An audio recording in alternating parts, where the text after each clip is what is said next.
Aytekin, özün haqqında məlumat verə bilərsən bizlərə? Salam, mən Aytekin Şahməmmədova. 1993-cü ildə Bakıda anadan olmuşam. Kollec bitirmişəm. Təsvir incəsənət müəlliməliyi. Fiziki məhdudiyyətin nədən yaranıb? Fiziki məhdudiyyətim 12 yaşımda, yəni birdən-birə, yəni anadan gəlmə olsa da, amma 12 yaşında daha çox ağırlaşdı. Yəni əməliyyat keçdim. Ayağımda çanaqdan çıxıqdı, yəni qıssalıqdı. Bu da məndən müəyyən vaxtlarda maneə törədir, çətinliklərim olur, amma yenə də buna baxmayaraq əlimdən narazı deyiləm.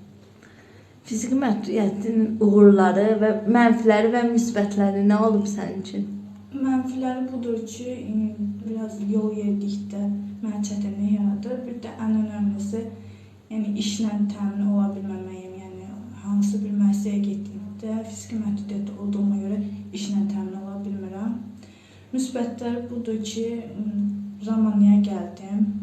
Ramannada kurslara qatıldım və orada sərgilərə qatıldım. Respublika sərgisində iştirak elədim. Sonra Əlilik Qusudi adlı kitabda yer almam bu mənim üçün böyük bir uğurdur və 2018-ci ildə Türkiyəyə gəlməyim də mənim üçün böyük bir uğurdur. Bu da ikinci gəlişimdir. Sonda fiziki məhdudiyyəti olan şəxslərə nə demək istəyərsən? Əlilliklərinə baxmayaraq, heç nəyə baxmayaraq öz istedadlarının arxasında getməyi arzu edirəm. Çox sağ ol hekayəni bizimlə bölüşdüyün üçün. Sən də sağ ol, bizi belə öz hekayəmizi anlatmaq üçün bizə bir şərait yaratdığın üçün təşəkkür edirəm sənə. Sağ ol.